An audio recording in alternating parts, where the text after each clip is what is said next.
Welcome back to the Seaboard Central, everyone, and the first layout update for the all-new Seaboard Central layout.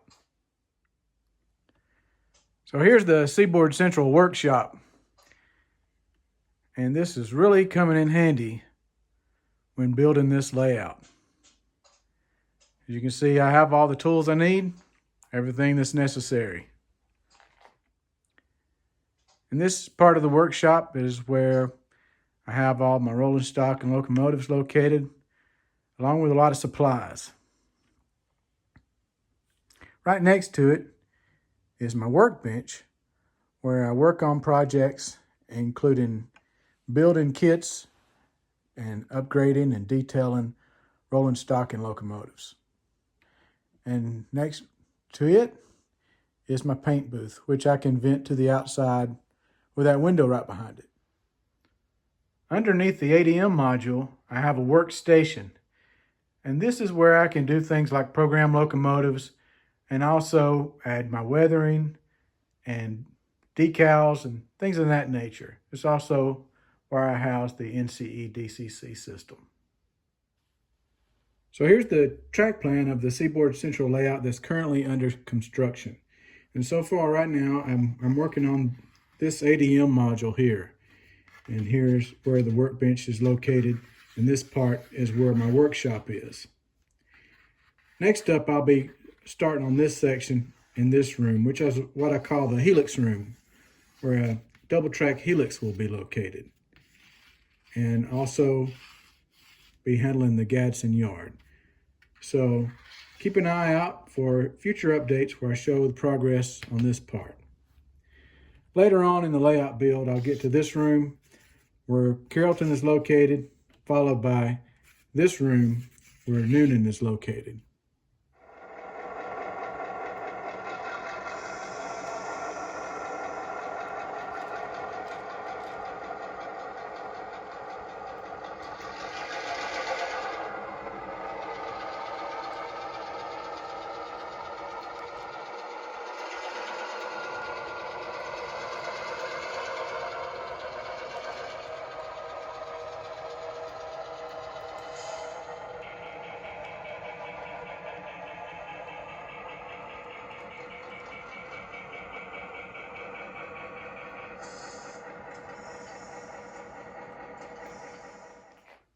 So a little bit about the ADM module. It's set at 54 inches off the floor, and that backdrop is a new backdrop from Trackside Scenery.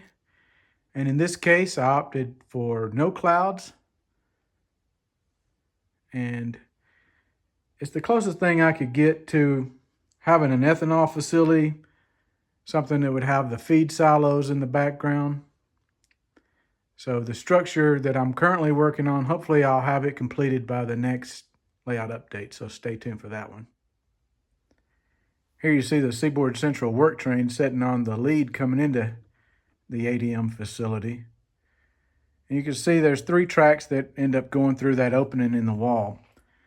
The farthest track over, closest to the backdrop, is where the tank cars of ethanol will be spotted up to be loaded with ethanol. The next track over actually goes to 3 tracks that are in this building. 2 are closest to us will be for unloading corn, and the third one over, the farthest one over, next to where that truck is exiting, will be for loading out DDGs, or dried distilled grains. There's also a 3-track yard, storage yard here, where cars can be stored. And so this facility will have its own switcher that will be assigned here, be operated by the ADM company to exchange the cars from the storage yard to the unloading and the loading shed. Should be fun to operate. It's kind of compact, so it'll be a smaller 4-axle engine that'll be used. Probably start out with my GP15 here, leased unit, and hopefully end up with a Alco S2 switcher specifically for this facility. Well, there's still a lot to do on this module. We can have a little fun with it because we've got the DCC system hooked up to it. We can move this work train around in the yard. Today I've got the work train powered by an Atlas GP38 in the Tennessee, Alabama, and Georgia scheme. It's equipped with a Loc Sound Select decoder, current keeper, and also a scale sound system speaker, which is the reason why it sounds so good.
This module is actually 2 foot by 8 feet.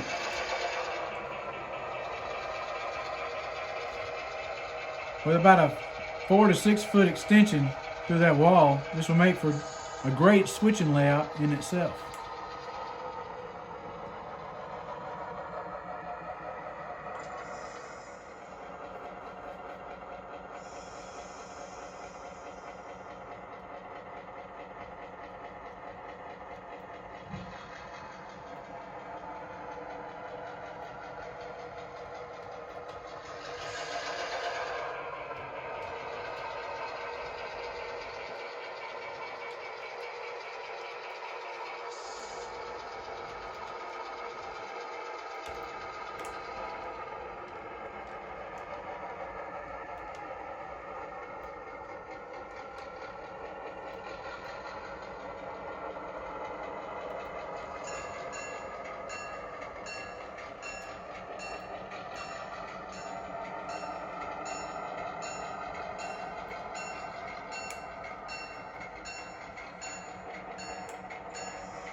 So I hope you've enjoyed this first layout tour of the all-new Seaboard Central.